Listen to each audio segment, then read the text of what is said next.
Welcome to The Know, I'm Mica Burton. And I'm Poe Dameron. The wait is over! Disney's first attempt into seeing how much they can milk the Star Wars franchise is finally upon us. Rogue One is out in theaters this Friday. Can a handful of sentences from that very first Star Wars crawl actually be turned into a good movie? The reviews are in, and it looks like the answer is, yeah, maybe. Rogue One currently has a Rotten Tomatoes score of 81%, with more than 100 reviews at this time of writing. That 81% translates into a slightly less impressive 67 on Metacritic. But as always, keep in mind that 67 is somewhere around 3.5 out of 5 stars, which isn't unusual in the movie world. It's sort of hard to compare these scores to previous Star Wars movies, since most of them were a thing before Rotten Tomatoes was a thing. But Rogue One does fall short of 2015's The Force Awakens, which pulled down a 92%.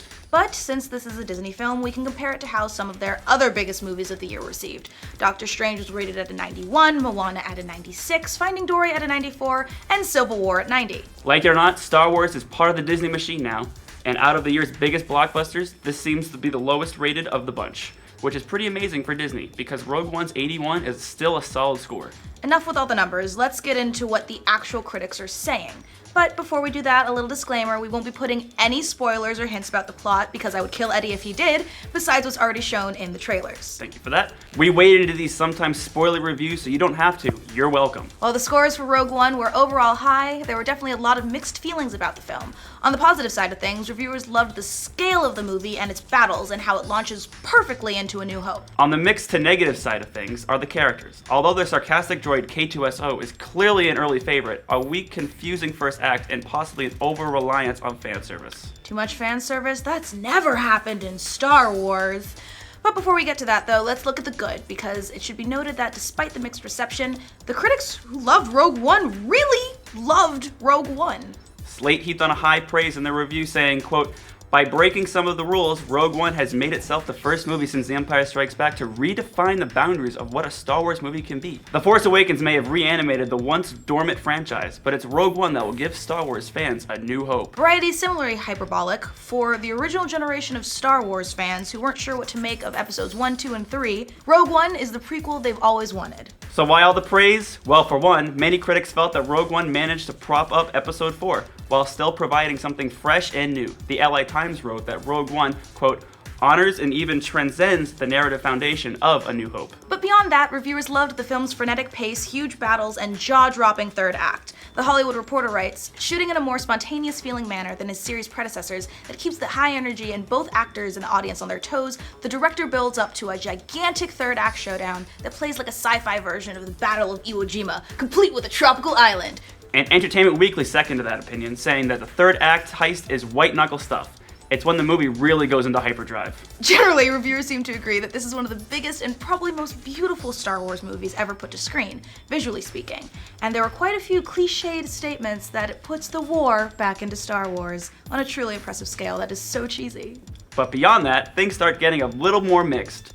Some reviewers loved the new cast of characters, but quite a few complained that they didn't get enough screen time.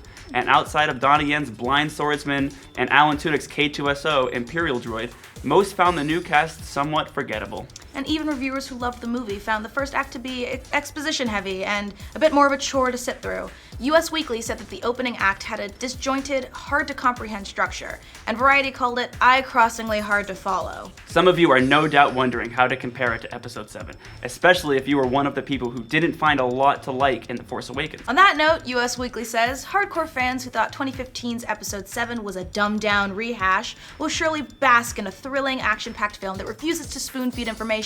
The spin-off isn't nearly as accessible, and yet it's ultimately more rewarding. The fraught big moments are as emotionally resonant as they are surprising. Although that's not really the case for everyone, The Wrap, who called the movie a fan fiction footnote, said, "Viewers who had a problem with The Force Awakens for having too many callbacks to the original trilogy without creating enough new mythos on its own, look at any message board and you'll still find them complaining vigorously. We'll find this go-round even more exasperating." Much of that criticism has to do with the fan service, which is where opinions seem to really diverge. Some loved the nods to the old films, but quite a few felt like those nods, some of which we can't really talk about, really held Rogue One back. So instead, here are some vague notes from the critics. IndieWire called the movie constricted by its purpose.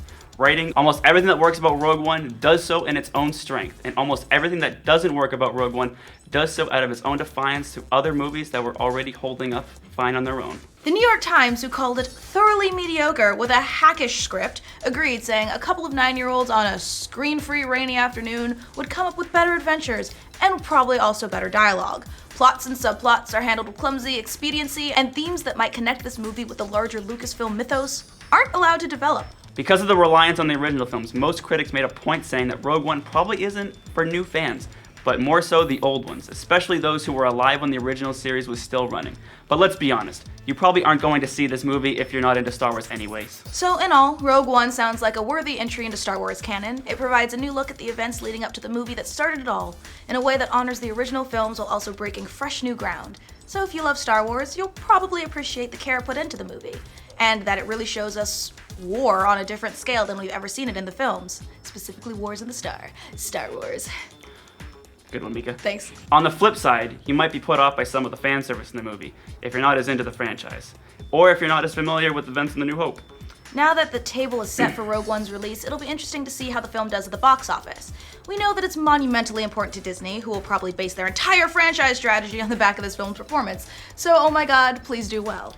So far, Rogue One is projecting a $150 million domestically and $300 million globally in its first weekend alone. I can't whistle.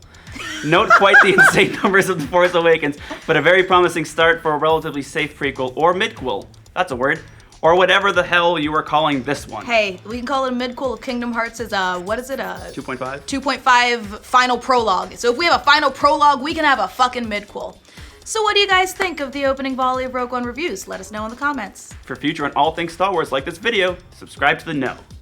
Wars in the Stars. Star Wars. I make funny jokes. It's when the movie really goes into hyperdrive. Hyperdrive, that's a space thing.